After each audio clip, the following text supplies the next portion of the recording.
Putri Aprislia Surdani, semester 2 jurusan Teknik Informatika. Dalam video kali ini, saya akan mewawancarai tokoh masyarakat dengan tema implementasi Pancasila dalam bidang sosial, budaya, dan ekonomi. Baiklah, selamat malam. Saat ini kita dalam satu acara wawancara dan saat ini bersama-sama dengan saya Bapak Penurian Kebenaran, salah satu warga Kelurahan Mowulai.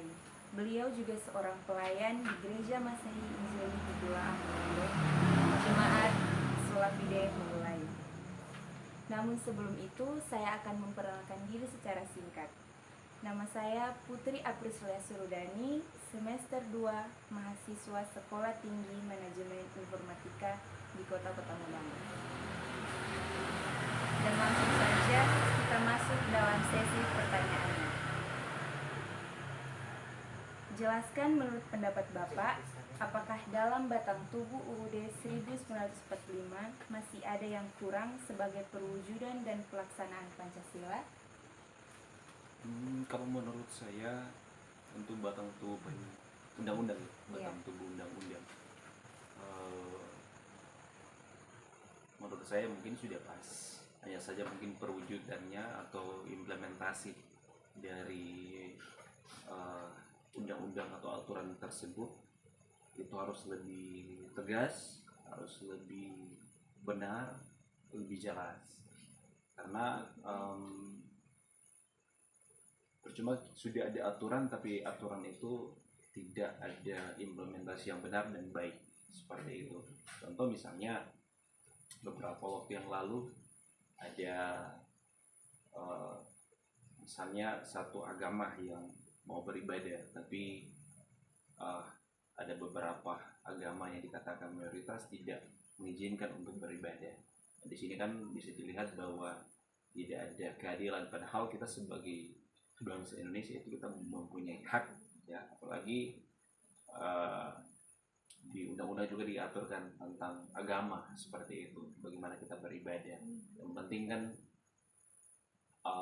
dalam beribadah itu tidak mengganggu satu sama yang lain, seperti itu. Mungkin penegasan atau mungkin lebih implementasinya lebih benar lagi. Baik, terima kasih. Kita masuk pada pertanyaan kedua.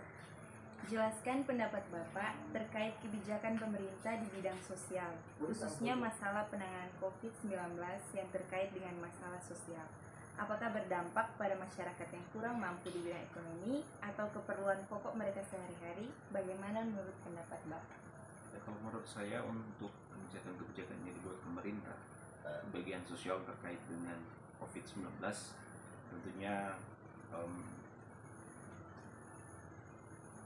ya sangat berdampak tentunya bagi masyarakat yang kurang mampu, ya. Berdampaknya adalah ada bantuan-bantuan dari pemerintah seperti BLT, bahkan bantuan-bantuan yang lain. Hanya saja mungkin bantuan ini tidak sepenuhnya merata terhadap masyarakat yang ada, karena memang ada beberapa kejadian beberapa waktu yang lalu kita dijumpai dengan ada masyarakat yang kurang mampu yang belum mendapat bantuan sama sekali. Nah, sebenarnya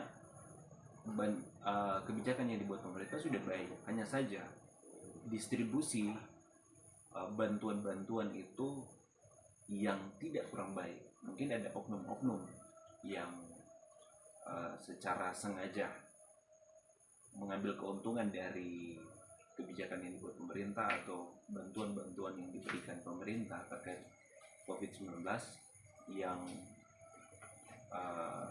tidak baik, sehingga menimbulkan ya tadi ada masyarakat yang tidak merata menerima bantuan-bantuan ini, sehingga bisa dikatakan ya ada kerugian. Sebenarnya dampaknya bisa dikatakan negatif karena ada kerugian.